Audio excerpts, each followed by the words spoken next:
organisé par Resacop. Je vais tout d'abord Le lien avec Smao. passer la parole. Moi, je Donc, passe ça. si vous... Pardon? Je dis, attends, j'ai été transféré Alors, le lien là, tu vas pouvoir. si vous ne parlez pas, peut-être coupez vos micros pour Oui. que chacun puisse s'entendre. Partir un peu sur cette règle-là. Donc, dans un premier temps, je vais passer la parole à Rosemary Di Donato qui va vous dire quelques mots, donc vous présenter Resacop et ce cycle qu'on a mis en place. Puis, je reprendrai la parole pour vous présenter le contenu du webinaire et je laisserai la parole à nos invités que je présenterai juste après que Rosemary vous ait accueilli. Voilà, je passe la parole à Rosemary. Bonjour à toutes et tous et bienvenue sur… oui, je vois des petits coucous. Merci Mireille. Bonjour à tous et tous. Donc, c'est un plaisir de vous retrouver à nouveau, évidemment toujours à distance, en attendant de pouvoir le faire en chair et en os, comme on dit. Je suis donc Rosemary Di Donato, directrice du GIP Resacop. Juste en quelques mots pour ceux qui nous connaissent moins, parce que avec une grande surprise sur cette visioconférence, on a une grande diversité de personnes qui nous ont rejoints et d'horizons aussi. Parfois, c'est différent. C'est peut-être parce qu'on a justement des invités qui viennent du Sud, qu'on a aussi des participants un peu du monde entier. Donc, Resacop, c'est le réseau Auvergne-Rhône-Alpes de la coopération internationale. C'est ce qu'on appelle un réseau régional multi-acteurs.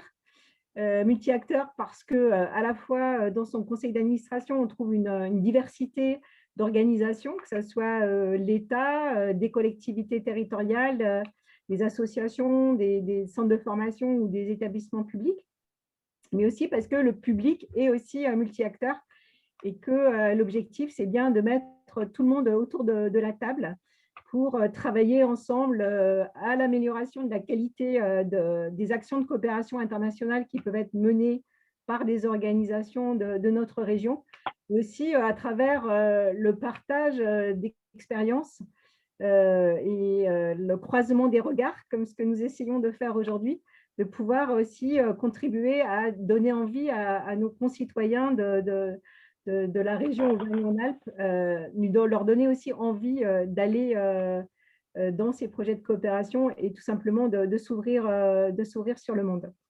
Donc, cette visioconférence, c'est une grande première pour nous, en tout cas sous ce format-là. Parmi les membres de Resacop, il se trouve, outre les personnes qui participent très gentiment à cette visio, il se trouve qu'il y a le CIEDEL, le Centre international d'études pour le développement local, qui est un des membres fondateurs de Resacop, et qui a la particularité donc d'être un centre de formation qui accueille des professionnels d'un peu partout dans le monde, mais plus particulièrement d'Afrique francophone, que ce soit Afrique du Nord ou Afrique subsaharienne, et donc des professionnels qui viennent renforcer leurs compétences dans le champ du développement local. Et nous partageons en fait, nous sommes voisins, nous sommes colocataires avec le CIEDEL, nous partageons donc des locaux et nous côtoyons souvent ces professionnels. Et nous trouvons aussi beaucoup d'intérêt à dialoguer avec eux. Malheureusement, c'est un peu difficile depuis un an. Mais les années précédentes, on avait l'occasion d'échanger sur les thématiques de la coopération. Et je pense que c'était tout à fait à avantage réciproque pour nous, équipe de Resacop, d'avoir cette ouverture avec ce dialogue avec des professionnels d'ailleurs. Et puis, je pense pour ces professionnels de mieux connaître aussi ce qui se passe dans notre région. Et du coup, l'idée est née de pouvoir aussi finalement partager avec plus largement le fait d'avoir ces compétences chez nous et de pouvoir mieux les valoriser que ce qu'on a pu faire jusqu'à présent. et donc de proposer à la promotion actuelle du CIEDEL, donc c'est à peu près une vingtaine d'étudiants,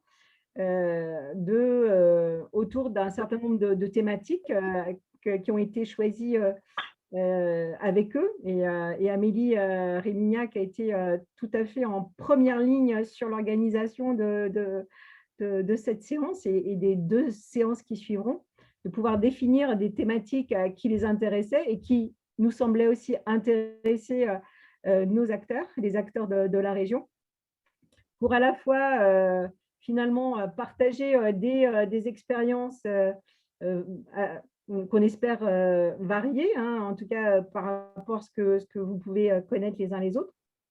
Et du coup, avoir un croisement de regards sur finalement des thématiques qu'on peut traiter aussi bien quand on est dans le département de la Savoie, de l'Allier, de l'Isère, etc., que quand on est en Haïti, en Algérie, en Côte d'Ivoire ou dans d'autres pays du monde. C'est vraiment ce croisement de regards entre professionnels autour de thématiques qui sont au cœur du travail de chacun.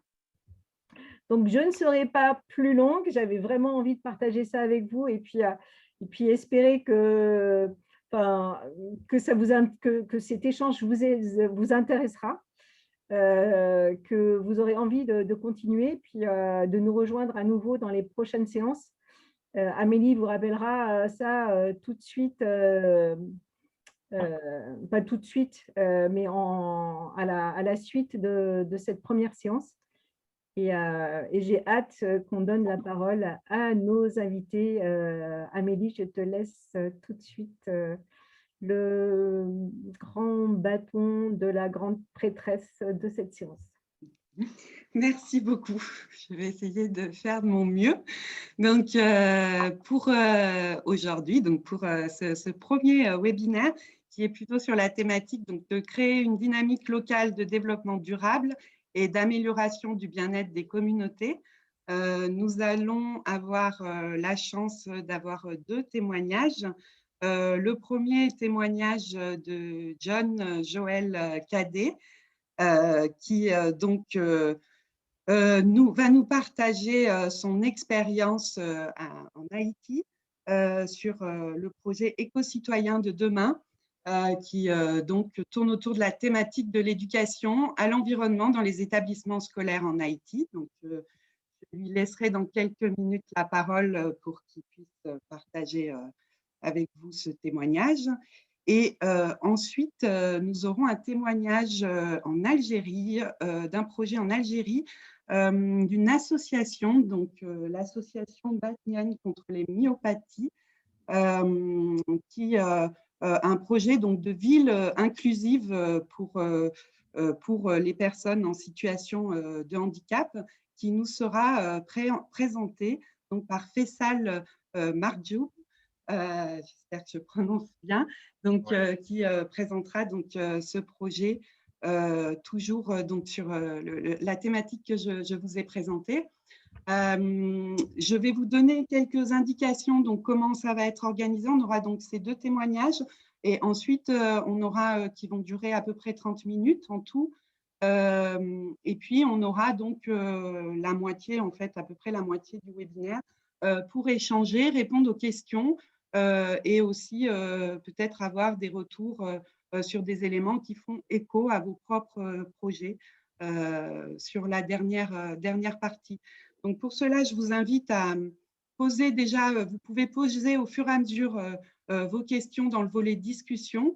Nous, on les réunira pour pouvoir les exprimer donc, à la fin des interventions. On pourra laisser aussi quelques interventions orales pour ceux qui veulent. Donc, voilà un peu pour l'organisation du webinaire. Donc, je vous demande de bien couper vos micros quand vous n'intervenez pas pour éviter les interférences. Ensuite, je voulais vous indiquer de nouveau que nous avons mis en place un Padlet donc, qui permet de vous présenter en quelques mots Ce qui, je trouve, moi j'ai utilisé cet outil, permet en fait de se connaître à défaut de se voir en ce moment, de mieux se connaître en ayant quelques mots sur le participant. Donc, je vous invite vraiment à pouvoir aussi entrer ces informations dans le Padlet. Je remettrai l'adresse dans le volet des discussions.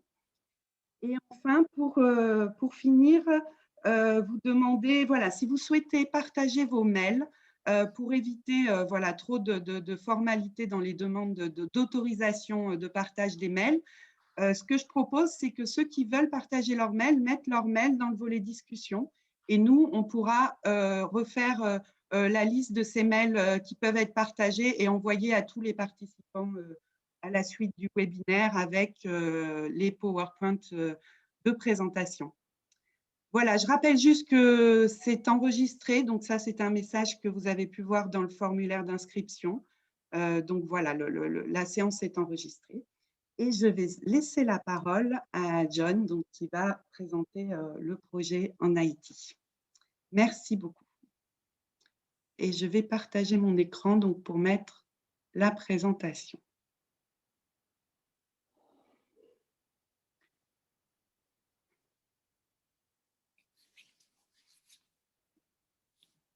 Alors, c'est la logiciel.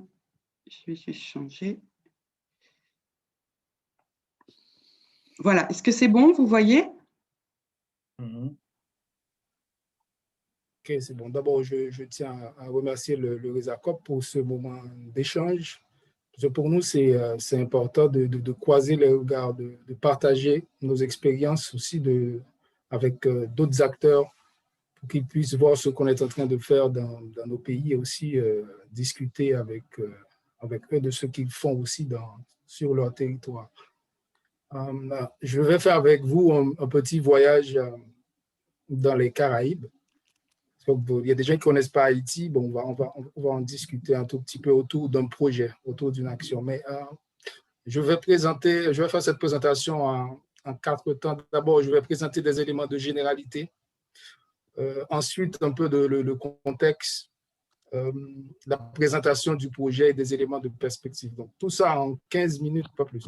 En 15 minutes, on va essayer de balayer rapidement tout ça. Donc, comme vous le voyez déjà sur le premier diapo, donc on va présenter un projet d'éducation à l'environnement spécifiquement dans les établissements scolaires. Et ça, le groupe cible, ce sont des élèves, donc les 6 premières classes en Haïti qu'on appelle les premières années fondamentales. Donc, c'est des enfants de 6 à 13 ans donc, qui sont concernés par le projet éco-citoyen de demain.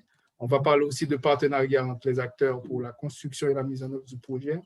Et ce projet est porté par Entrepreneuriat social d'Haïti et d'autres acteurs dont je suis le responsable de programme. Voilà, programme et projet en quelque sorte. On va passer au diapo suivant. Alors, est-ce que ça fonctionne? Parce que j'ai que le premier diapo, j'ai pas d'autre. Oui, donc j'ai marqué que mon partage d'écran est en pause. Je ne sais pas pourquoi. Donc, je le relance. OK. Pardon.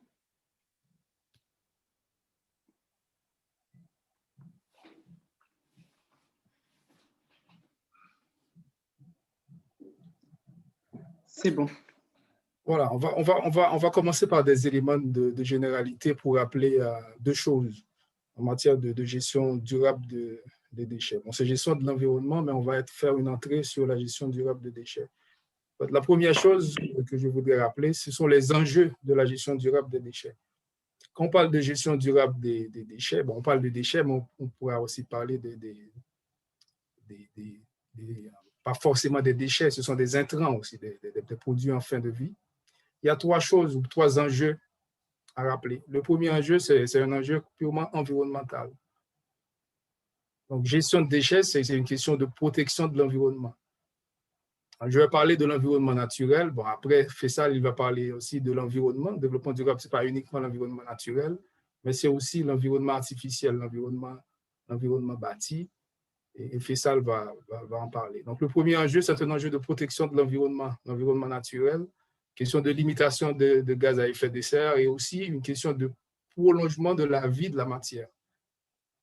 Donc, quand on a de la matière organique, on peut prolonger la vie de cette matière en la transformant en compost, et ce compost peut être retourné sur le marché et qui peut être utile aussi, soit pour la production de fleurs ou d'autres choses. Pas uniquement les matières organiques, même les matières plastiques, il y a aussi d'autres usages qu'on peut en faire. Il y a aussi la réutilisation aussi de la matière. Quand on a un produit en fin de vie, on n'est pas obligé de le jeter, on peut aussi le réutiliser. Ça, c'est le premier enjeu quand on parle de gestion durable des déchets. Le deuxième enjeu, c'est un enjeu purement sanitaire. C'est la protection de la santé de la population. Les déchets, ils sont des vecteurs de maladies. Donc, gérer les déchets de façon durable, c'est protéger la santé de la population. Et le dernier enjeu, qui n'est pas le moindre pour les pays du Sud, c'est l'enjeu économique. Donc, gestion de déchets, c'est une question aussi de maîtrise de coûts. Parce que les gestions de déchets ont des coûts. Quand on fait une gestion durable des déchets, cela permet de baisser en fait, les stocks de déchets qu'on va mettre en décharge. Aussi, ça permet aussi de valoriser les déchets qui ne vont pas partir en décharge. Et ces déchets, ils vont être comme des intrants qui vont être valorisés, soit pour le compostage ou pour la production d'autres biens à la fois utilitaires et artistiques. Par exemple, en Haïti, on utilise de la matière plastique pour produire des biens utilitaires et aussi pour produire pour des articles qui sont un peu plus des appliques, plus dans le domaine de l'artistique.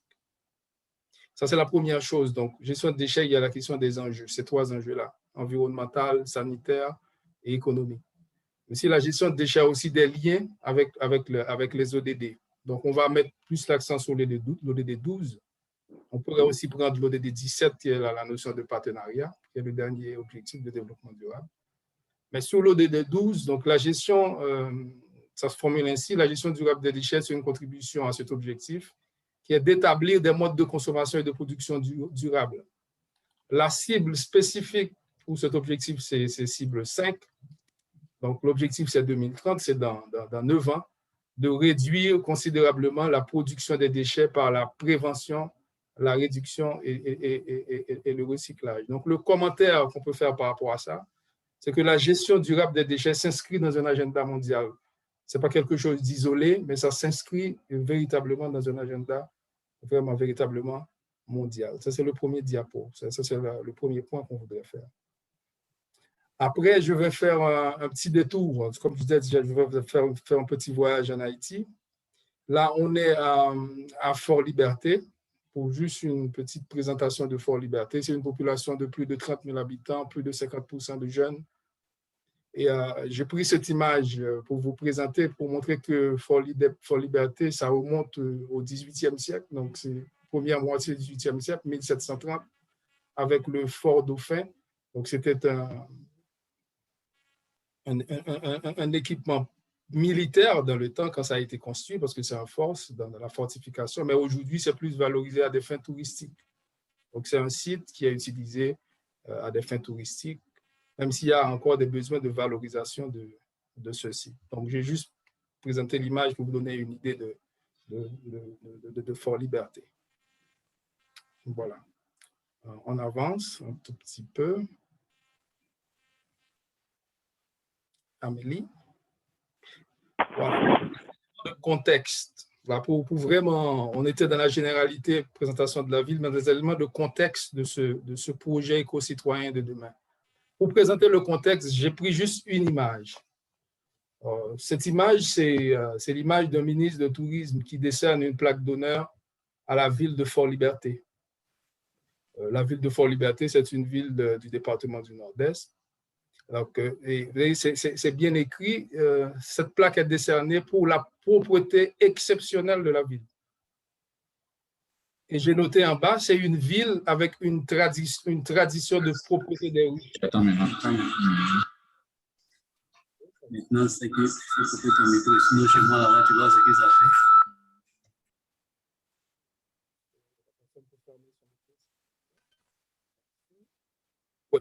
C'est une ville avec une tradition de propreté des rues. Donc, quand on va à Fort-Liberté, vous allez voir des images tout à l'heure, quand je parle de propreté des rues.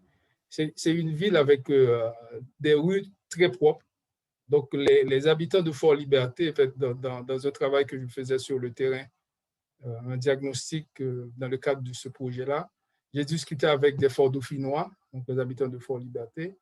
Ils me disaient que les gens qui jettent les déchets dans les rues, ils ne sont pas de Fort-Liberté. Donc, ce sont des gens qui viennent d'ailleurs. Donc, c'est pour vous dire que c'est une ville avec une population qui a une tradition de propreté, de nettoyage des rues. On avance un tout petit peu. Voilà. J'ai parlé de ville propre. Bon, j'ai dit ville propre, mais on va voir pourquoi je mets le mais après. Ça, c'est deux images de la ville de Fort-Liberté. Ça, c'est la route principale pour entrer à Fort-Liberté, la rue Seigneur-Vincent. Et aussi un quartier beaucoup plus résidentiel. Donc, pour vous donner une image, c'est une ville avec une propreté des rues assez remarquable. Donc, c'est une ville où la propreté, elle est vraiment là. Donc, deux autres images. Encore l'entrée de la ville et une rue à proximité de la cathédrale Saint-Joseph. Donc, c'est l'église de cette commune-là. Voilà. Ça, c'est une image de la ville propre. Mais la ville, elle est propre, mais j'ai mentionné, elle est propre, mais ce n'est pas à 100% propre. Il y a aussi des espaces où il y a des poches de déchets. Donc, je vais expliquer. J'ai deux explications par rapport à ça. La première explication, on peut revenir sur l'image. OK. La première explication par rapport à ce mais dans ville propre, c'est qu'il y a des déficits en matière de politique publique pour vraiment bien canaliser les déchets. C'est l'un des éléments qui justifie notre action. Mais aussi, il y a la configuration de la ville. La géographie de la ville fait qu'il y a beaucoup d'espaces non bâtis. Donc, la construction de la ville n'est pas dans une continuité. Il n'y a pas une continuité du bâti. Le fait qu'il y a beaucoup d'espaces non habités encore et beaucoup d'espaces non construits, ça fait que les populations ont des zones de proximité où ils peuvent déverser leurs déchets. Donc, ils nettoient vraiment les villes, mais les déchets ne sont pas à 100% en dehors de la ville. Donc, les déchets, malgré qu'ils nettoient les grandes rues, mais les déchets restent encore dans la ville. C'est pourquoi on a cette formule qui dit que la ville, elle est propre, mais propre de façon apparente. Donc, la propreté à Fort-Liberté, c'est une propreté apparente. Et quand on a dit ça à Fort-Liberté, donc c'est une ville propre, mais une ville avec une propreté apparente. Donc, ça a un peu choqué. C'était une formule qui a un peu choqué la population.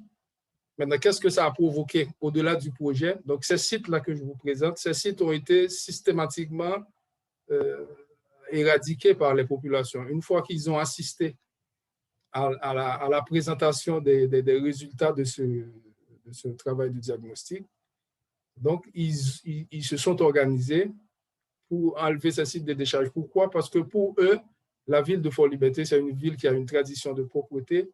Et quand on vient avec un discours que la ville n'est pas si propre que ça, les populations, ils ont réagi. Et au-delà même du projet, parce que ce n'était pas vraiment notre objectif dans le projet d'éradiquer les sites de décharge de la ville, mais ça a provoqué cela pour vous montrer comment que la tradition a une importance dans la mise en œuvre de projets. Aussi, le fait de partager. Donc, on ne reste pas uniquement en interne, mais qu'on fait une séance de restitution et qu'on implique toute la population pour présenter les résultats de ce qu'on a constaté, cela peut avoir des impacts au-delà même de ce qu'on voulait faire concrètement. Maintenant, pour venir vraiment sur le projet, donc l'expérience, c'était de tester. C'était vraiment un projet de test. C'est de tester la mise en place d'un dispositif collaboratif de gestion de déchets entre établissements scolaires et associations impliquées. Donc, l'idée, c'est de créer une boucle pour les déchets. Ce n'est pas juste la méthode traditionnelle, on va mettre des poubelles et on récupère les déchets et on va les mettre dans les décharges. Donc, pour des villes du Sud avec peu de moyens, c'est ce qu'on a vu, que la mairie n'arrive pas vraiment à collecter l'intégralité des déchets pour les mettre dans les décharges. Donc, notre idée, c'est de créer une boucle avec les déchets. D'abord, éduquer les enfants qui c'est notre groupe cible, mais aussi d'associer ce travail de collecte des déchets avec des récupérateurs qui, une fois que les élèves ils sont sensibilisés, ils trient les déchets dans les écoles, ces collecteurs ils vont venir et récupérer les déchets en fonction de leurs besoins, okay? Et ils vont valoriser ces déchets. Maintenant, de façon essentielle, qu'est-ce qu'on a retenu de cette démarche du projet? En fait, l'approche, d'abord, c'est une approche de sensibilisation sur les tri et la valorisation des déchets. Donc, il y a plusieurs acteurs. Je vais utiliser ce diapo pour vous parler un peu de tout le partenariat qui est mis en place pour la mise en œuvre du projet. Il y a en amont des écoles, il y a une université qui a monté un module de formation des enseignants. Ce module de formation a permis aux enseignants de sensibiliser sur les questions environnementales et sur comment élaborer un document de projet. Donc, cette formation à laquelle les 10 écoles avec 6 enseignants et 10 directeurs, autour de 70 personnes ont participé à cette session de formation. Cette session de formation a renforcé leurs capacités qui les ont permis d'animer le projet dans leurs écoles respectives. Ça, c'est un élément assez important. Maintenant, la deuxième chose qui est importante pour nous, c'est l'autonomisation des partenaires. Donc, on a vu l'université d'un côté, les écoles, les 10 écoles de l'autre, et en aval, il y a les associations qui viennent récupérer les déchets. Mais tout ça, c'est en autonomie. Donc, les écoles, ils mettent en œuvre leurs actions en toute autonomie parce qu'ils sont formés et ils ont une petite subvention du projet pour mettre en œuvre leurs actions d'animation auprès des élèves. Et les associations de récupération en aval, ils viennent, ils récupèrent les déchets, soit le plastique ou les déchets biodégradables pour qu'ils puissent ensemble et pour qu'ils puissent les valoriser. Ça, c'est un élément, je pense, qui est important dans la mise en œuvre des projets de développement des pays du Sud. C'est de mobiliser, certes, des partenaires, mais de permettre à ces partenaires d'agir en toute autonomie. Ce qui va faire qu'au-delà de la durée du projet, donc l'action peut continuer. Peut-être des écoles peuvent décider, puisqu'ils sont renforcés, de continuer leurs actions de sensibilisation. Et le troisième élément de l'approche, c'est la mobilisation de la population, donc à travers des groupes organisés. Même s'ils n'étaient pas forcément concernés par le projet, mais ils sont informés et ils ont agi pour donner des résultats au-delà même des périmètres du projet. Donc, la dernière chose que je voudrais insister là-dessus, c'est les perspectives dans le cadre de ce projet. Donc, les perspectives, c'est quoi? Comme je l'ai dit, l'idée pour nous, c'est d'inscrire les déchets dans une boucle. Donc, c'est de créer une économie circulaire au sein de la ville de Fort-Liberté. C'est assez ambitieux, mais c'est ça. Déjà, les gens de Fort-Liberté ont cette culture de propreté, donc c'est évident c'est assez, je ne dis pas que c'est facile, mais c'est plus évident de créer cette boucle au sein d'une ville comme Fort-Liberté, comme projet pilote. Donc, la première phase qui va terminer au mois de juin, c'est cette phase où on a travaillé avec 10 établissements scolaires, c'est la phase pilote. Maintenant, la deuxième phase pour nous dans ce projet, c'est d'inclure tous les établissements scolaires de la ville ainsi que les espaces de marché. Pourquoi les espaces de marché? Parce qu'on a eu des difficultés dans la première phase pour valoriser pour les matières organiques, parce qu'il n'y avait pas suffisamment de matières organiques dans les écoles. Donc, on souhaite associer les espaces de marché pour récupérer davantage de matières organiques, pour que l'association qui valorise en compost puisse avoir suffisamment de matière. Donc, la troisième phase, c'est d'inclure à la fois les administrations publiques et les autres institutions, et en fait, compte d'inclure toute la population, de vraiment transformer la ville en une véritable ville durable où la gestion de déchets est vraiment gérée en boucle, ce qui va diminuer les coûts de gestion pour la municipalité, qui n'aura qu'à récupérer que les déchets qui, en fin de compte, qui n'ont pas de valeur. Et ce sont ces déchets qui vont être vraiment mis en décharge, et ce que nous espérons pouvoir apporter une réponse et aussi un exemple, un modèle pour les autres villes haïtiennes et peut-être d'autres villes du Sud. Voilà, c'est un peu le témoignage que je voulais faire aujourd'hui. Merci. Merci beaucoup, John. Donc, je rappelle donc pour les nouveaux aussi, les personnes qui nous ont rejoints entre-temps. Donc, vous pouvez poser vos questions dans la discussion et on lancera donc les échanges et les réponses aux questions après les deux interventions. Donc, je vais passer la parole. Alors, je vais arrêter mon partage d'écran pour mettre le deuxième PowerPoint et passer la parole à Faisal, donc, qui va nous parler donc, des actions de son association, de l'association où il est actif, donc en Algérie. Je lui laisse la parole et je lance le partage d'écran pour votre présentation. Bonjour, je suis Faisal Mahjoub de l'association Batnien contre les myopathies. Donc aujourd'hui, je suis très ravi de vous connaître, vous rencontrer. Merci beaucoup à Rezakop qui nous a... Alors le son est un peu bas chez moi, Faisal. Je ne sais pas si tu peux parler un peu plus fort, sinon... Ouais. Merci beaucoup à Rezakop pour cette occasion aussi pour rencontrer les autres dynamiques de différents pays au moins. Aujourd'hui, je vais partager une dynamique, mieux que dire un projet ou une activité. C'est toute une dynamique qu'on a créée au niveau de notre wilaya, une dynamique locale de développement durable qui touche les trois volets, donc social, économique et même écologique, environnemental et tout, naturel, on dit ça. Ça peut être une occasion pour la naissance des autres idées avec d'autres associations aussi. Moi, je crois toujours dans le développement 1 + 1 est égal à 3. Donc, c'est toujours, on peut faire beaucoup de choses ensemble aussi. C'est ça l'objectif de notre rencontre. Donc, nous, on travaille beaucoup plus pour une ville modèle, amie des personnes en situation de handicap, dans une dynamique locale de développement durable qui a contribué à l'amélioration du cadre de vie et bien-être de ces personnes. Donc, comment lancer un projet d'une ville dans un domaine humanitaire aussi. Donc, on voulait vraiment humaniser notre vie. C'est pour ça qu'on s'engage toujours à travailler sur le domaine de développement durable, développement local. Donc, notre ville, Batna, se situe à l'est de l'Algérie, donc à 12 000 km². Population vraiment 5e au niveau de densité en Algérie, de 1 122 000, comme ça. Un pays musulman, bien sûr, il y a toute une approche caritative où on défend toujours de l'approche droit. Donc, il y a toujours une approche caritative qu'on voulait vraiment intégrer en parallèle avec l'approche droit. Donc, religion, éducation, on s'est vraiment habitué pour respecter tous les gens et surtout les personnes vulnérables en situation de handicap, mais toujours d'une approche caritative.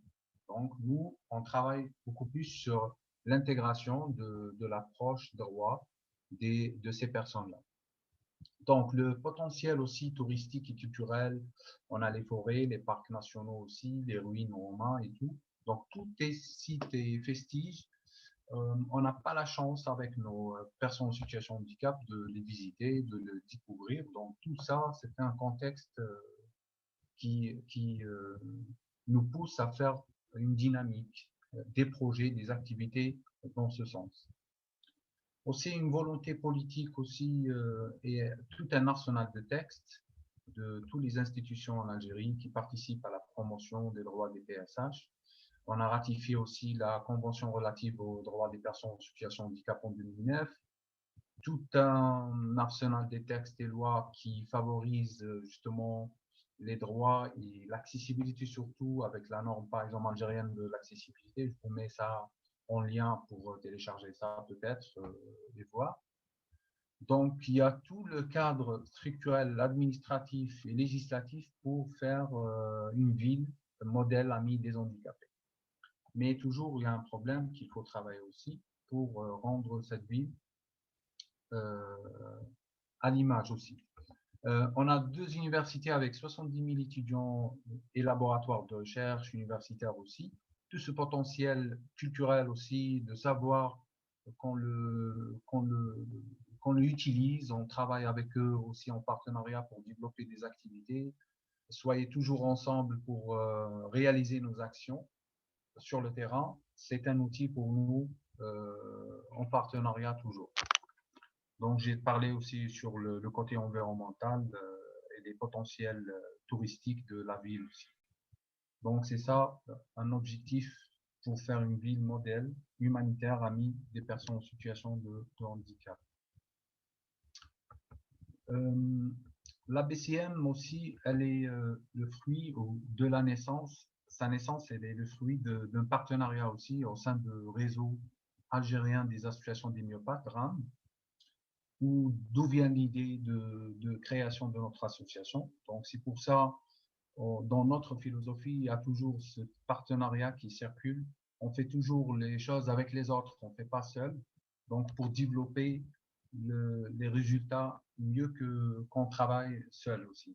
Créé en 2010 et après 3 ans de construction en interne et à la participation aux formations avec le RAN, donc le réseau algérien, il a fait un projet entre 2012 et 2016 pour développer les associations des myopathes surtout et les personnes en situation de handicap.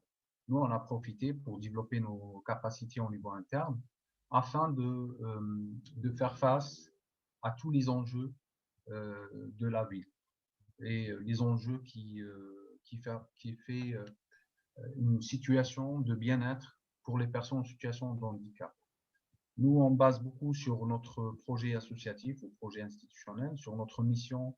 On croit aussi que l'accessibilité est essentielle pour accéder aux droits comme aux devoirs des personnes handicapées. Et c'est pourquoi nous nous engageons à humaniser notre ville aujourd'hui pour nous tous. Notre vision aussi, c'est que nous engageons à sensibiliser et à intégrer la communauté locale, à œuvrer pour l'adoption de Batna, une ville adaptée, amie aux personnes handicapées avec une vision des droits, comme je l'ai signalé, de l'homme jusqu'à 2025. Donc, on envisage d'ici 2025, officiellement, on va lancer une ville humanitaire amie des personnes en situation de handicap. C'est la première en Algérie, mais on va travailler sur ça aussi. Nos valeurs, c'est volonté, défi et espoir, et toujours dans le cadre de tous les défis de développement durable, soit les ODD, soit d'autres actions qui travaillent sur tout ce qui est social, économique et environnemental surtout. Donc, nos actions durant 10 années, on a beaucoup plus travaillé sur... on a inspiré avec notre projet associatif que l'accessibilité, c'est le noyau de notre travail. Donc, tous les projets qui nous rassemblent et qui nous font participer dans la dynamique locale, c'est qu'on travaille sur l'accessibilité au milieu bâti, l'accessibilité à l'information et la communication et l'accessibilité aux moyens de transport. Tout ça, c'est dans le cadre de CRDPH signé par l'Algérie et surtout par l'article 9 qui parle beaucoup plus en détail sur l'accessibilité. On a fait beaucoup de projets. Le premier, c'est Mon accessibilité et ma citoyenneté, qui répond aux objectifs de développement durable numéro 11. Un projet qui s'est démarré en 2013. On a fait beaucoup d'actions. Réellement, on a fait un impact surtout sur le milieu bâti. Il y a 300 accès aménagés en partenariat avec l'Assemblée populaire, donc la mairie. On a aménagé aussi la maison de la culture de notre ville afin de permettre aussi des personnes en situation de handicap de profiter des activités culturelles surtout, donc l'accès à la culture. On crée toujours les modèles d'accessibilité au sein des institutions et pour montrer aussi l'utilité de ces accès, malgré que c'est petit, c'est un petit projet, mais qui a un impact vraiment très grand pour les personnes en situation de handicap dans leur quotidien et leur vie aussi. Donc, nous, maintenant, on voit plus de constructions et projets qui respectent la norme aussi et qui installent des accès pour les personnes en situation de handicap ou en besoin spécifique aussi, donc tout le monde. Dans le cadre de notre projet aussi, on a créé une commission de concertation locale qui est en 2013, donc ça dure à ce jour. Elle est constituée de 13 membres engagés de différentes institutions publiques, privées et associatives, et même de l'université aussi. Donc, toujours, il y a un labo de recherche avec nous qui développe, qui teste des idées, qui lance aussi des idées de recherche auprès des étudiants universitaires afin de développer la recherche dans ce sens. Donc, comment rendre une ville humanitaire amie d'handicapés. On répond toujours à l'objectif numéro 17 des objectifs de développement durable pour mobiliser les ressources financières qu'on mène avec la réponse aux appels à projets, par exemple. On assure justement le renforcement des capacités de nos cadres associatifs, des cadres institutionnels et même des cadres de l'université et de secteur privé aussi. On encourage aussi et promouvoir les partenariats publics, partenariats privés et société civile. C'est ça, tout ça, c'est l'objectif de la commission de concertation aussi. Et ça travaille dans tous les projets qu'on mène sur notre association. Tu peux revenir, Amélie, sur le slide. Le deuxième projet qu'on a mené sur l'éducation des personnes en situation de handicap, donc tout ce qui est donc accessibilité à l'information et communication. Dans l'éducation, on a travaillé sur un projet équité, un projet 1 et 2 financé par des bailleurs de fonds. On va voir c'est qui nos partenaires. Donc, on a fait une étude de la scolarisation des enfants handicapés aux écoles ordinaires. On a trouvé justement une situation alarmante sur ce sens. 0,7% des enfants en situation de handicap qui sont scolarisés.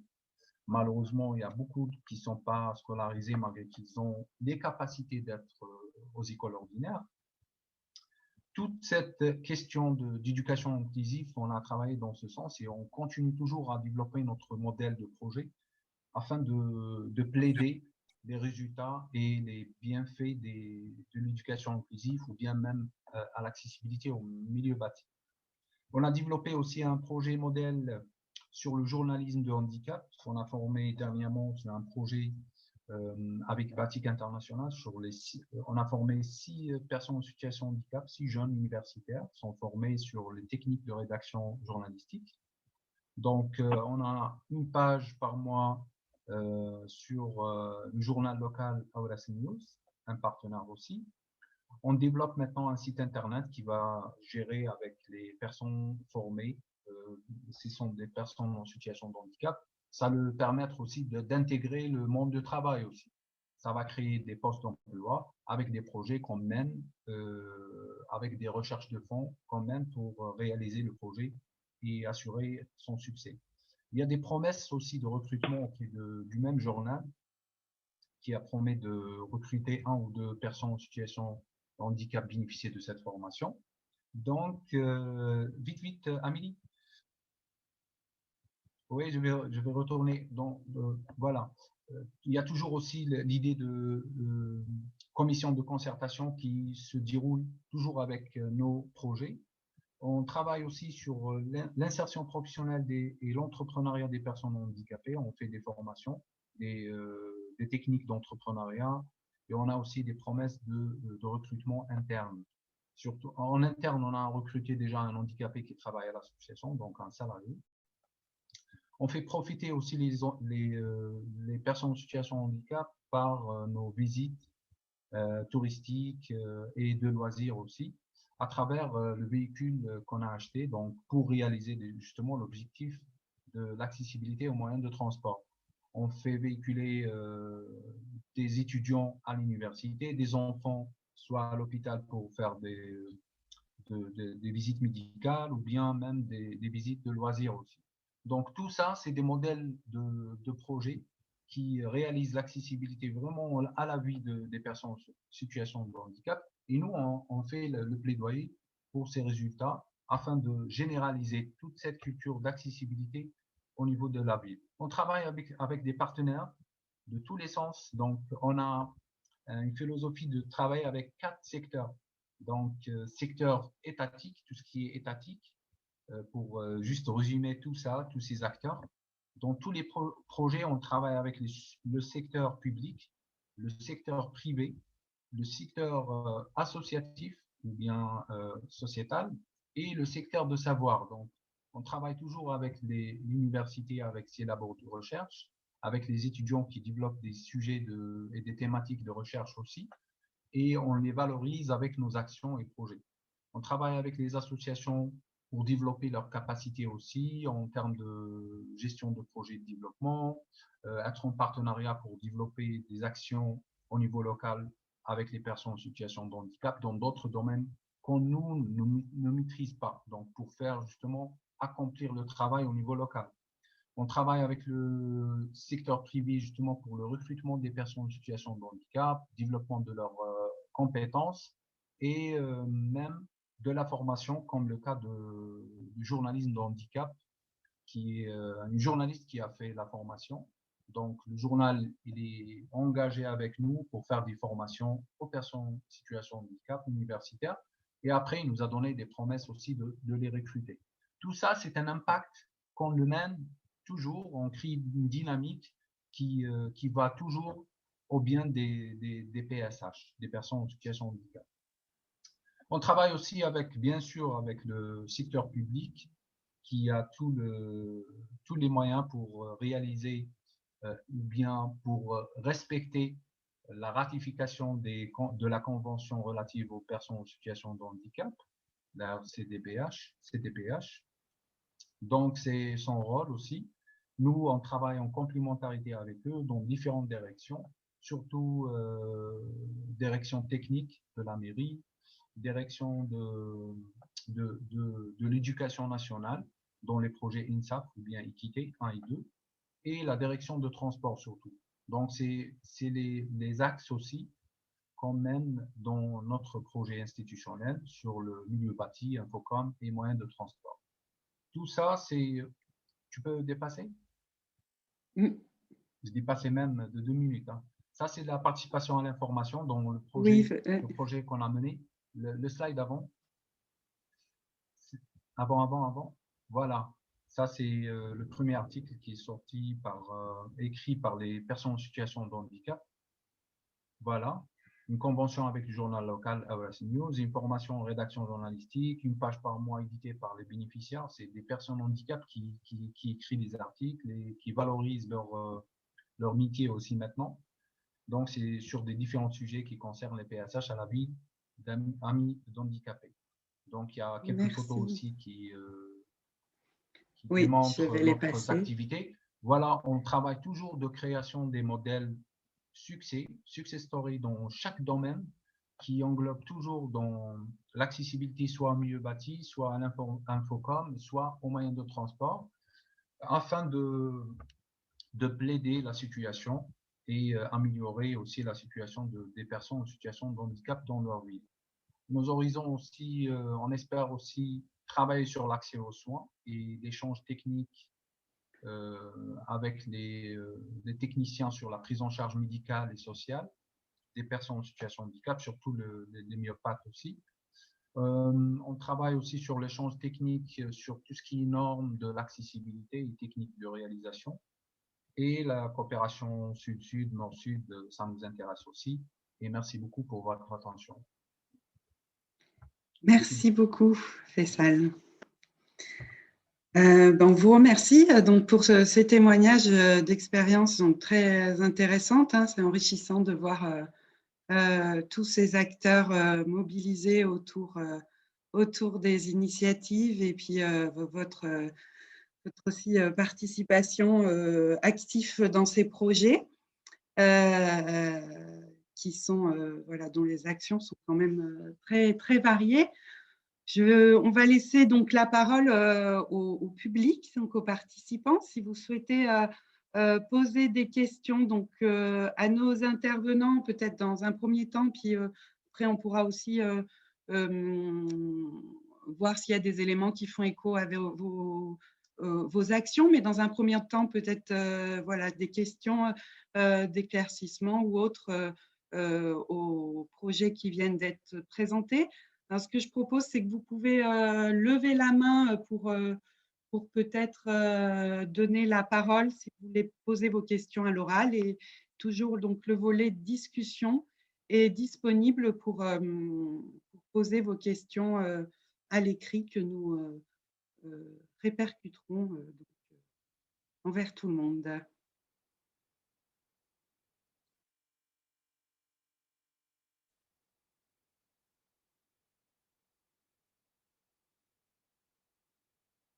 Peut-être, alors, Rosemary, oui, je te donne la parole.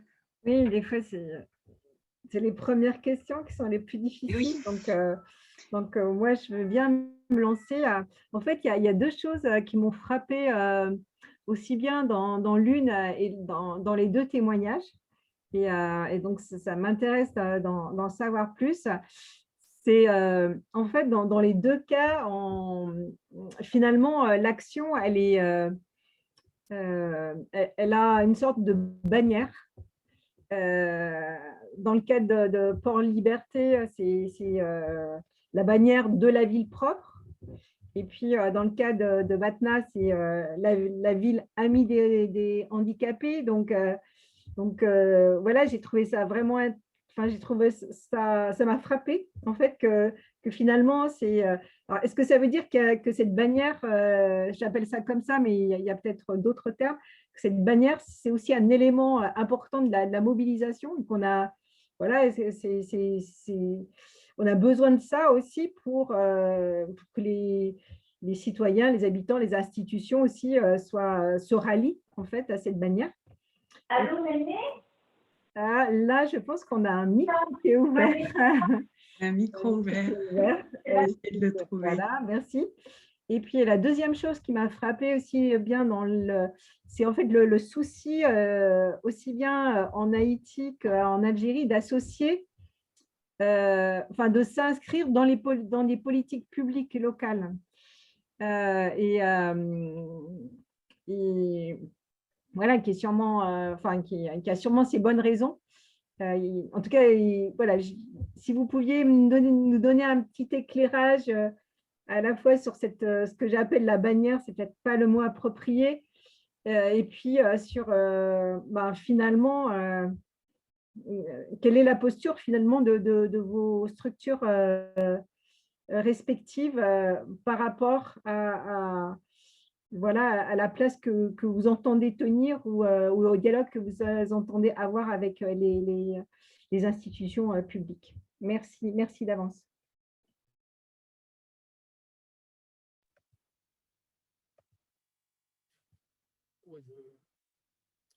Je commence. J'ai éteint mon micro. Hein. Je Merci. réponds maintenant. Oui, allez-y. Faisal ou John ou Faisal. Surtout par rapport à la première question, justement, oui. Toutes les villes, maintenant, normalement, ils s'inscrivent aux grands objectifs de développement durable, notamment l'objectif numéro 11 qui travaille ou qui développe beaucoup les villes durables, qui travaille sur un système de transport sûr et accessible, l'urbanisation inclusive qui prie en considération tous les personnes vulnérables aussi, et réduire l'impact de la ville, l'impact négatif de la ville. Donc maintenant, par exemple, à notre ville, il y a un impact vraiment négatif sur les personnes en situation de handicap, qui n'inclut pas ces personnes, donc d'où viennent d'autres problèmes aussi. Donc c'est pour ça qu'on travaille sur la réduction de ce impact environnemental, justement social, socio-économique, sur l'inclusion des villes aussi. Donc c'est pour ça notre projet, c'est d'humaniser la ville afin d'inclure les personnes en situation de handicap. Et c'est un concept mondial qui circule maintenant. Il y a toute une économie de la ville qui prie en considération les êtres humains aussi, le bien-être des êtres humains. Sinon, les villes ils seront des monstres à notre quotidien aussi. Et par rapport à la deuxième question, c'est comment s'inscrire. Est-ce que l'État ou bien au niveau local, ils sont inscrits dans les politiques publiques locales? Moi, je vois justement, il y a un problème dans tout ça. c'est pas vraiment, c'est inscrit dans les lois, dans les législations locales, même au niveau national, et même les conventions internationales ratifiées par l'Algérie, mais c'est pas vraiment c'est pas formalisé d'une manière explicite. Donc, on n'a pas vraiment un guideline pour suivre les actions surtout publiques, là, au niveau public, et un travail avec la société civile et le secteur privé. J'ouvre une parenthèse aussi ici. Déjà, le secteur privé ne recrute pas des personnes en situation de handicap, aussi que le secteur public aussi. Donc, il y a un problème dans tout ça à cause de l'absence d'une politique publique explicite. Donc, il existe des lois, mais concrètement, dans les actions, dans la mise en œuvre de ces lois, il n'y a pas vraiment une politique publique bien formalisée. Merci. John, tu veux compléter? J'aimerais dire juste deux choses par rapport au label Ville propre. C'est bon? C'est bon. Ouais, par rapport au label Ville propre, si vous voyez, quand j'ai commencé le témoignage, j'ai parlé de la culture des Fort-Dauphinois. C'est comme les surfeurs qui vont surfer sur une vague. En fait, il y a déjà ce potentiel. Donc, c'est aussi important qu'on va mettre des actions de voir la culture des gens, le potentiel qui existe et comment construire à partir de ce potentiel. Donc, c'est une ville qui a déjà un prix. Donc, il y a toute cette culture de propreté. C'est facile de mobiliser qu'ailleurs. Donc, c'est vrai que c'est plus facile de mobiliser, mais quand on crée l'exemple à partir de la ville de Fort-Liberté, ça va être plus facile de répliquer l'expérience ailleurs. Donc, au-delà du label aussi, il y a aussi des enjeux qu'on a présentés. Ce sont ces enjeux-là aussi qui va fédérer aussi les énergies. C'est des enjeux de santé, des enjeux environnementaux, mais aussi des enjeux économiques. Développer des activités de valorisation de déchets, c'est aussi créer de l'emploi pour certains secteurs. Donc, je n'ai pas trop développé. Par exemple, il y a un acteur avec lequel on a travaillé aujourd'hui. Ils sont en train d'obtenir un contrat avec une structure des Nations Unies pour continuer l'activité au-delà même du projet. Donc, leurs capacités sont développées et aujourd'hui, ils sont à même de travailler avec d'autres partenaires sur d'autres contrats. Donc, voilà. Et pour la question de portage, donc le portage multi-acteurs, c'est quelque chose de fondamental aussi. Donc, on ne peut pas faire une action de façon isolée, toute seule, et on ne partage pas la population, on n'invite pas les autres acteurs, ou on n'implique pas les autorités locales. Parce que le portage multi-acteurs, c'est important, mais aussi ce portage doit associer les acteurs publics qui sont quand même, qui ont aussi de la légitimité et qui peuvent aussi permettre aussi de faciliter les choses. Donc, c'est ce que je pourrais répondre par rapport à la mobilisation et le portage. Ouais. Merci. Alors, j'ai des questions qui ont été soulevées. Donc, il y a Faisan qui a levé la main, donc il peut prendre la parole. Ensuite, il y a une autre question de ETS Walker. Et puis, il y a aussi une question sur la discussion, j'ai vu. Je laisse la parole à Faisan, peut-être. Merci Amélie. Je ne sais pas si vous m'entendez. D'accord, oui, merci. Je voudrais donc féliciter nos intervenants du jour et puis pour la qualité de leur présentation. Et puis, c'est un peu aller dans le sens de l'intervenant d'avant moi pour dire que… Rosemary. Pardon? Sur la question de Rosemary? Voilà, de Rosemary. En fait, je voulais demander aux intervenants, effectivement, John est revenu légèrement là-dessus sur le portage, mais ou bien l'implication des multi-acteurs. C'est une dynamique qui est locale, c'est une dynamique qui est portée par des organisations sur un territoire. C'est en fait de savoir comment est-ce que, effectivement, les collectivités locales s'impliquent auprès de vous. Qu'est-ce qu'elles font exactement avec vous et comment est-ce que vous les sollicitez? Qu'est-ce que vous attendez des collectivités? Comment elles peuvent s'impliquer auprès de vous? Est-ce que cela l'a été déjà et pour vous accompagner? C'est un peu ça que je voudrais comprendre, votre relation avec les pouvoirs publics de façon pratique. Merci. Merci. Je vais laisser la parole aux intervenants s'ils peuvent répondre à cette question qui est assez vaste, je pense, mais si vous pouvez répondre, faire une première réponse en tout cas à Faisan, je vous remercie. C'est facile de répondre parce que c'est un exercice assez pratique. En fait, dans la pratique, qu'est-ce qui s'est passé? Dans la pratique, dans le montage du projet, parce que c'est un projet de collecte et de gestion de déchets, il y a toujours des déchets qui n'intéressent personne. Voilà.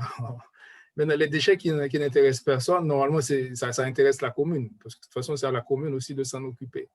Donc, dans le montage institutionnel qu'on a fait, comme on était vraiment à petite échelle, le problème n'était pas vraiment posé parce que les opérateurs, ils arrivent à la fois collecter les déchets qui n'avaient pas utilité pour eux avec leur dispositif, parce qu'ils avaient des petits, je ne sais pas si vous connaissez ça, des petits camions, ben, ce n'est pas même des camions, c'est des motocyclettes qui ont des bacs et qui peuvent aussi collecter les déchets dans les écoles. Ils arrivent à la fois à collecter les déchets qui les intéressent et aussi les stocks de déchets qui ne les intéressent pas. Mais dans le montage, et ce qu'on va peut-être solliciter davantage de la mairie, c'est quand on aura un projet à dimension de toute la ville, dans toutes les écoles, où les volumes seront vraiment importants. Maintenant, c'est le service de la voirie de s'occuper des déchets non valorisables, des déchets pour lesquels il n'y a aucun intérêt pour les gens qui vont valoriser, parce que c'est de la valorisation aussi économique. Parce que quand ils valorisent dans un modèle économique. Ils ne sont pas là pour collecter les déchets qu'ils ne vont pas valoriser. La mairie, on a eu une entente avec la mairie à travers le service de collecte pour qu'ils puissent s'en charger de ces déchets qui ne sont valorisés par personne et pour les transférer vers la décharge. Voilà. Le lien de la mairie spécifiquement sur ce projet, c'est déjà ça. Mais aussi, la mairie aussi participe aussi dans les ateliers.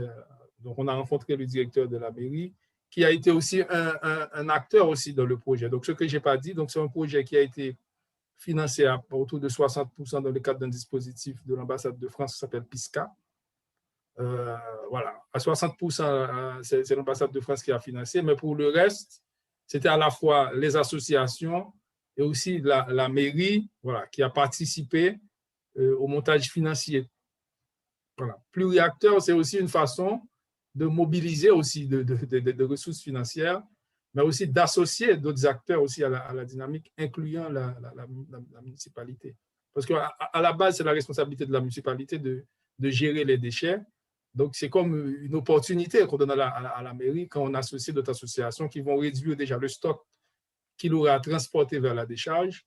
Et je pense que c'est à peu près le rôle de la mairie sur ce projet pilote. Mais il sera beaucoup plus sollicité quand on aura à intégrer toutes les écoles et qu'on aura à intégrer d'autres institutions. Maintenant, la mairie est bien consciente qu'elle aura un rôle beaucoup plus important dans les autres phases. Ouais. Merci. Faisal, non, Oui, par rapport à notre expérience dans notre association, on travaille toujours sur cette question justement de l'implication des collectivités locales à notre action. Donc, c'est pour ça qu'on a créé l'espace de concertation locale, donc représenté par les différents secteurs, y compris les collectivités locales, qui sont déjà des partenaires primordiaux dans nos actions. Donc, on a signé une convention aussi pour réaliser des accès aux différents endroits de la ville, de centre-ville à l'université et du centre-ville à l'hôpital. Donc, c'est des accès vraiment fréquentés par les PSH. Donc, c'est pour éliminer les risques aussi des accidents routiers et tout, qui, comme on a vu dans la première photo, ou troisième slide, je pense, des PSH qui circulent dans la route. Donc, normalement, les trottoirs devront être accessibles et adaptés à ça. Donc, la mairie toujours tient ses engagements à ce sens. Donc, nous aussi, on travaille sur le plaidoyer avec eux, donc pour le respect des normes d'accessibilité. Donc, ça, c'est un travail presque quotidien. On fait des formations aussi, on fait des formations auprès des techniciens de voirie de la mairie, service technique de la mairie.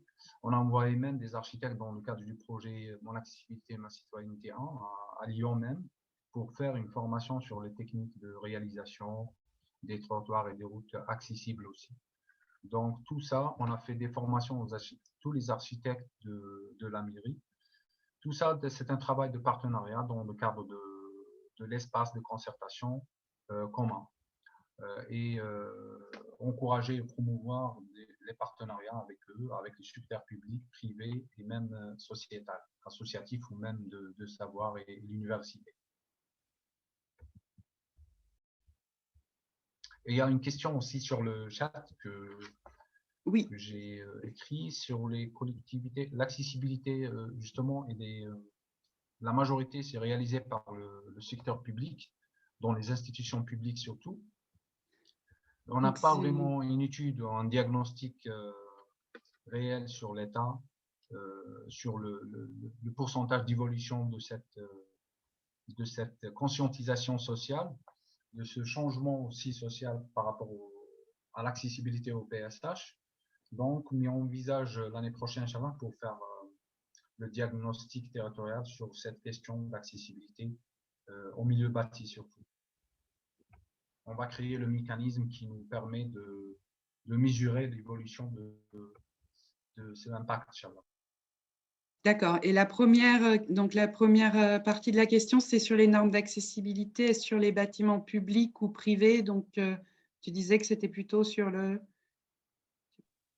Oui, c'est beaucoup plus le secteur public privé, qui est censé normalement de donner l'exemple à respecter les lois et les normes sur l'accessibilité. Mais nous, on mène l'action de sensibilisation sur tous les secteurs. Hein.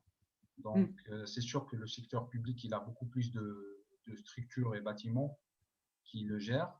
Donc, il veille aussi au respect des normes et des lois auprès des entrepreneurs privés et des sociétés privées aussi, afin de respecter la norme algérienne d'accessibilité aussi.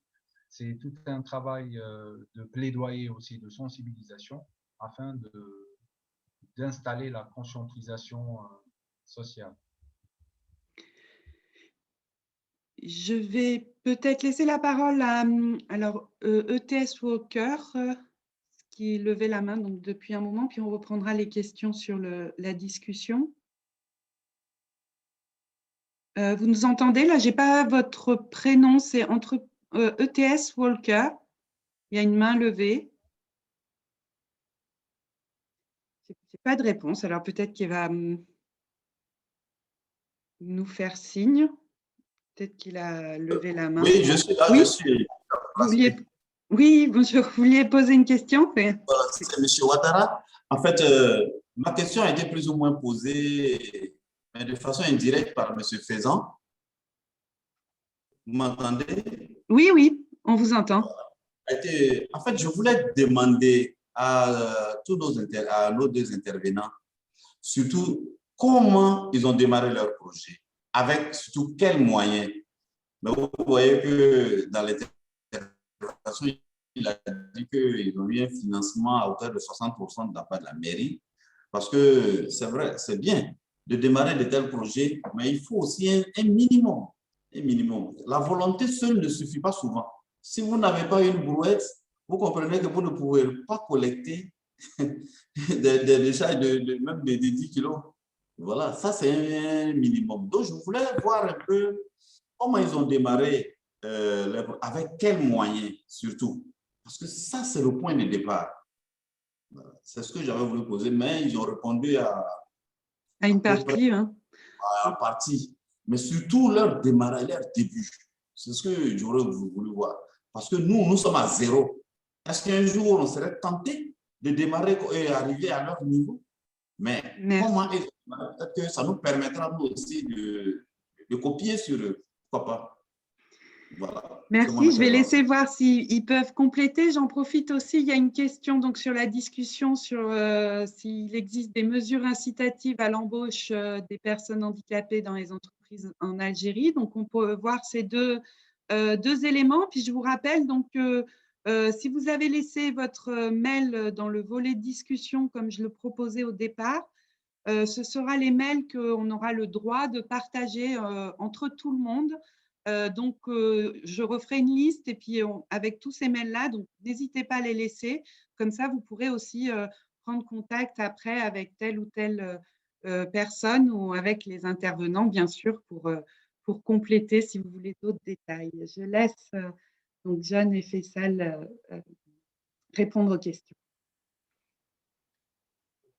Pour la question de moyens, d'abord, je dis déjà, il faut travailler sur une innovation.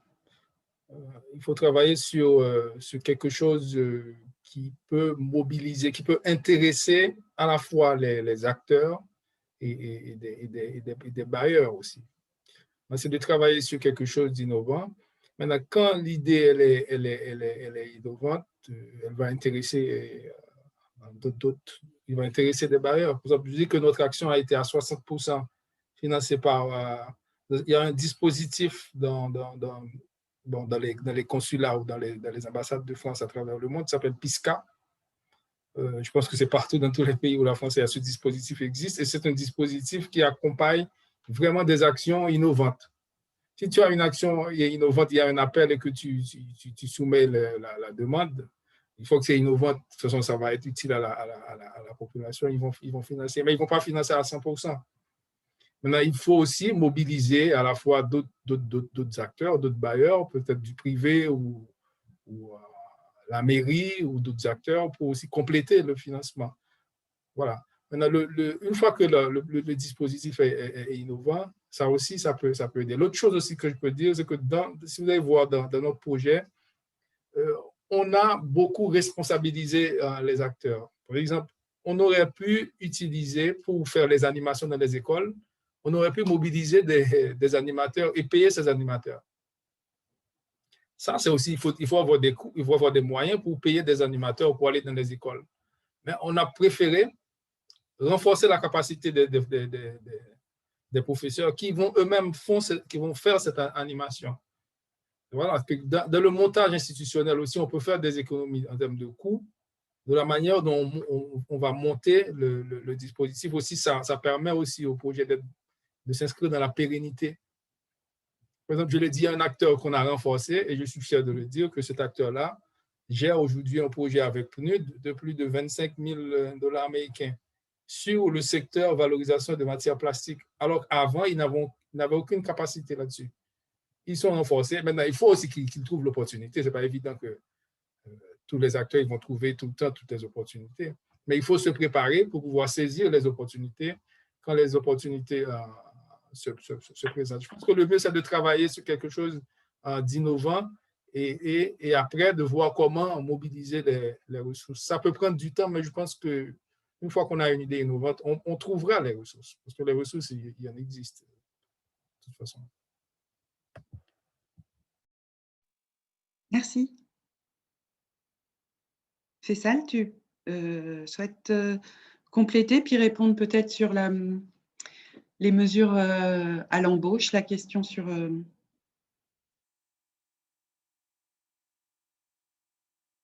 On ne t'entend pas, je crois qu'il faut que tu mettes le micro. Voilà. Super. Oui, la deuxième question, c'est comment démarrer à zéro, hein? Ouais. Oui, c'est ça. La question, oui. Moi, personnellement, je crois toujours sur la question que le voyage de 1000 km, ça commence toujours par une seule pas. Donc, il y a toujours la question qui se pose, le pas va être en direction en avant ou en direction de nous-mêmes. Donc, la direction qu'on va le mettre, c'est en nous-mêmes. Donc, on doit le former, on doit bâtir notre projet institutionnel surtout. C'est le cas de notre association. On a retourné à nous-mêmes. Nous sommes qui et on doit faire quoi? Donc, dans une situation qui est péril. Dans des cas, vraiment, c'est péril. On a construit notre équipe de l'association, on a développé nos compétences, surtout en termes de management associatif et de création des projets, à répondre aux appels à projets aussi pour avoir de financement après. Ce n'est pas l'objectif de financement, c'est le dernier outil. C'est un outil aussi, mais beaucoup plus, c'est comment développer un projet qui va créer une dynamique au niveau local, qui va faire un impact aussi sur ces personnes-là. Donc, on a bien construit notre équipe, notre association durant 3 ans, de 2010 à 2013. Et après, on a compris pourquoi on existe et où on va aller, avec qui et comment et quand. On a répondu à toutes les questions, on a répondu à toutes les questions qui se posent normalement à nous-mêmes. Et après, on a travaillé sur des modèles. Donc, on ne veut pas vraiment créer tout un système de transport au niveau local, mais on va créer juste un moyen de transport. On va démontrer qu'une association, elle peut faire un moyen de transport. Alors là, un État qui a tous les moyens pour faire tout un système de transport accessible et qui respecte les normes d'accessibilité aussi. Donc, et dans tous les sens, soit information, communication, y compris éducation. Au milieu bâti aussi, on a même construit une montée accessible pour accéder à la maison de la culture, pour dire qu'on est là. On est une association, on croit ce qu'on fait, mais on a créé cette montée, ce accès-là à la maison de la culture. C'est nous qui créons ça. On ne demande pas aux autres et même à la collectivité locale, même si c'est leur devoir de faire ça, mais nous, non. On a fait tout ça avec nos mains, notre argent qu'on a sollicité auprès des ONG qui font des appels à projets, on a répondu à ça, donc on a travaillé. Alors là, les résultats, les collectivités locales nous invitent à faire des projets en commun aussi. Donc, on a donné l'exemple d'une société, d'une association qui travaille sur le développement local avec des personnes vulnérables. Donc, on a donné l'exemple.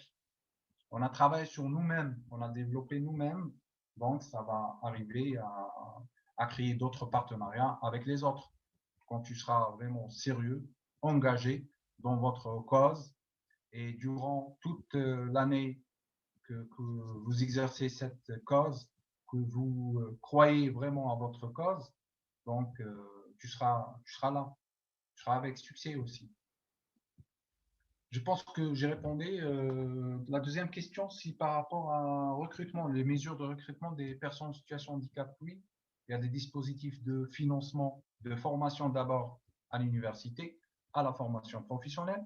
Les PSH sortent avec un diplôme sans travail.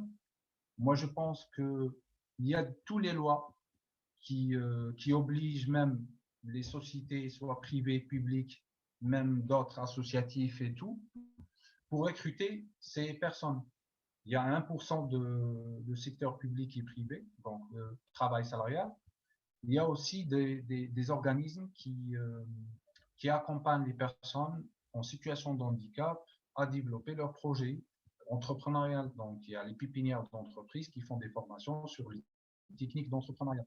Il y a des dispositifs aussi de financement des projets créés par les PSH en termes de développement d'entrepreneuriat, ou bien un universitaire, par exemple, ou un jeune formé à la formation professionnelle qui voulait faire son projet.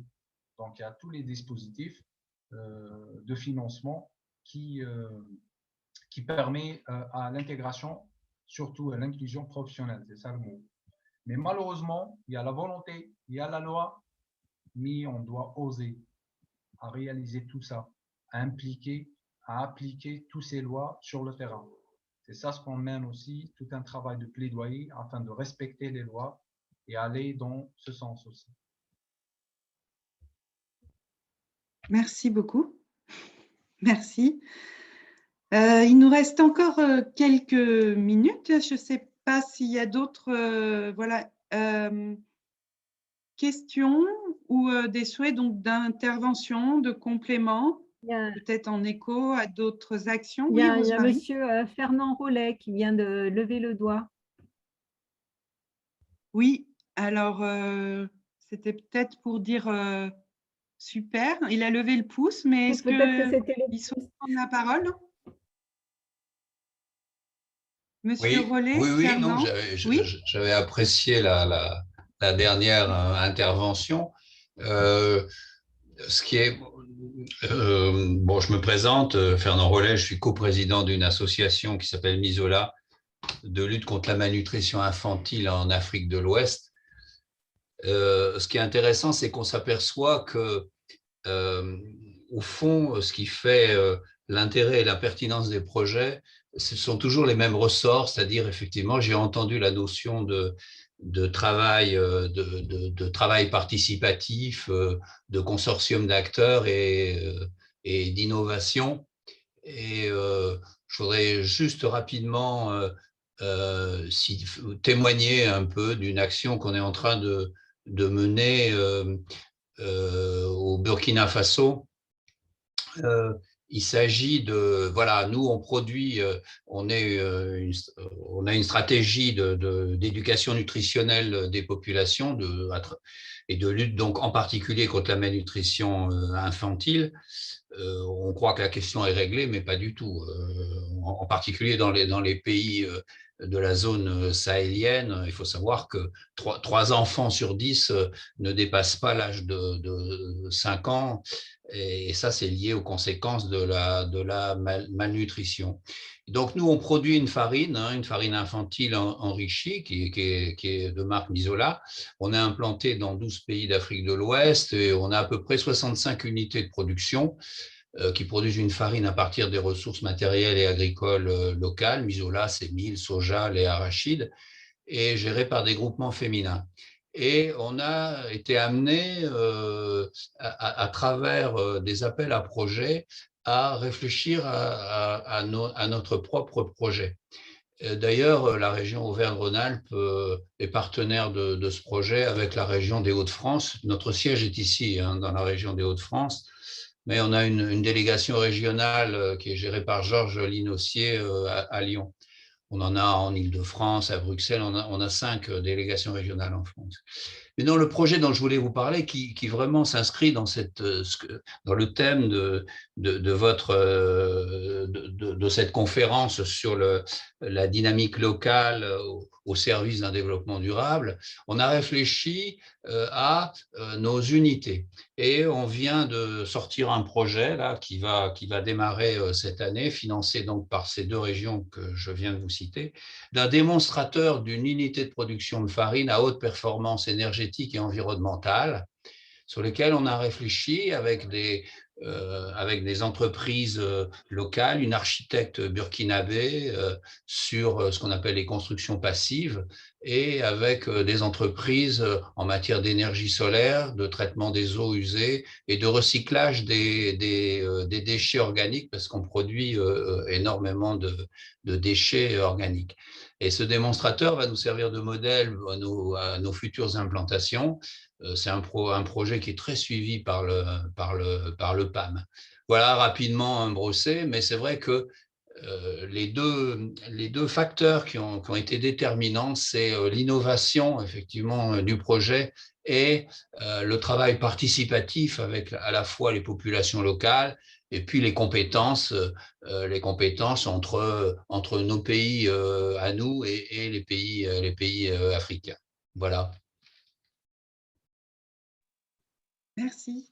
Merci pour ce témoignage donc, complémentaire. Est-ce qu'il y a d'autres personnes qui souhaitent intervenir juste avant de conclure? Rosemary, non, juste dans le fil de discussion, il y a Madame Lago qui souhaiterait reprendre contact avec vous, Monsieur Rollet. Il y a un petit mot dans la discussion. D'accord, super. D'accord. Merci, c'est tout à fait aussi l'objectif de ce temps, que voilà, les personnes puissent se mettre en réseau et connaître les actions respectives pour s'inspirer. Je crois qu'on a eu beaucoup d'éléments d'inspiration aujourd'hui, il me semble.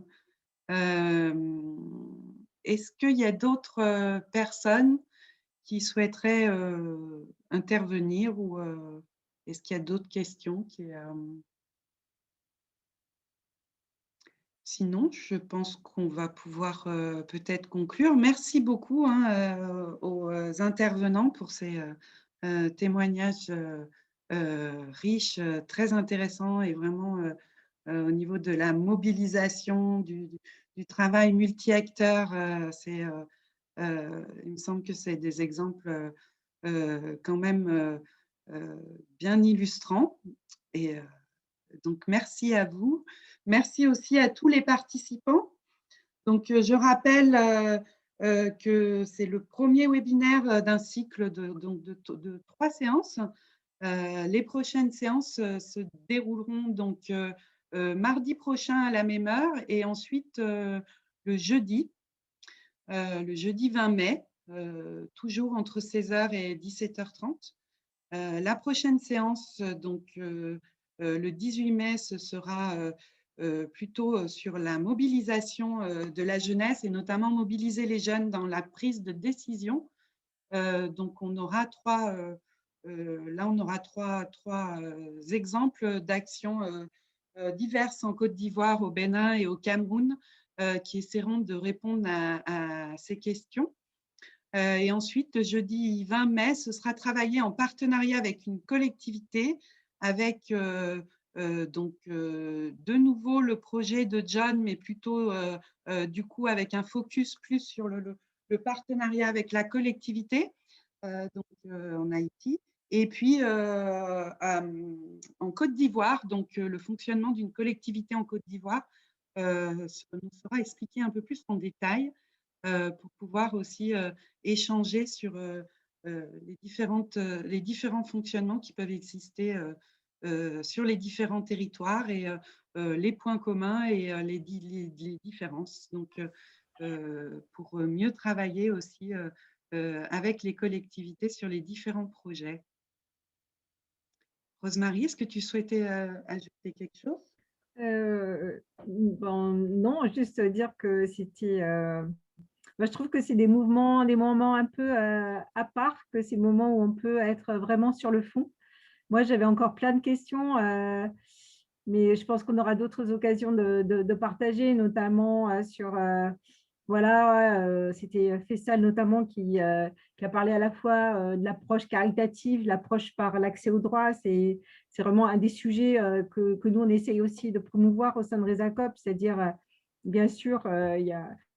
L'approche caritative garde sa valeur, mais peut-être que dans une envie de pérenniser les démarches, peut-être que aussi il y a beaucoup d'intérêt, plus de difficultés, mais aussi beaucoup d'intérêt dans l'accès aux droits. La question de la mobilisation, on la reverra dans les 2 autres séances, mais je pense que c'est aussi intéressant de voir comment des professionnels d'autres pays traitent cette question-là, évidemment avec leur contexte. Et c'est en tous les cas toujours des moments très riches et dans lesquels on peut trouver aussi beaucoup d'inspiration, on peut faire aussi beaucoup de parallèles. Et moi, je remercie vraiment Faisal et John Cadet du fond du cœur John Joel plutôt, d'avoir bien voulu se prêter à l'exercice et d'avoir bien voulu partager avec, à la fois avec leurs collègues, mais aussi avec des Auvergnats-Rhône-Alpins. On a vu pas que, puisqu'il y avait des gens du Nord. Voilà, ce qu'ils font au quotidien, ce qu'ils essayent de faire avancer aussi tout simplement dans leur pays. Et on le voit avec beaucoup d'imagination et beaucoup d'engagement. Et ça fait, par des temps qui courent, ça fait vraiment, ça donne beaucoup d'espoir et d'optimisme pour l'avenir. Donc, merci encore de vos témoignages.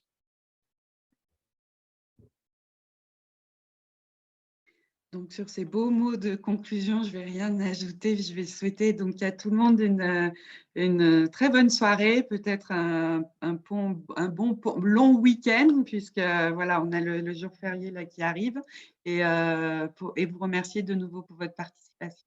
Et à très bientôt. Merci Au revoir à tous. Au revoir, merci, bonne soirée. Bonne soirée.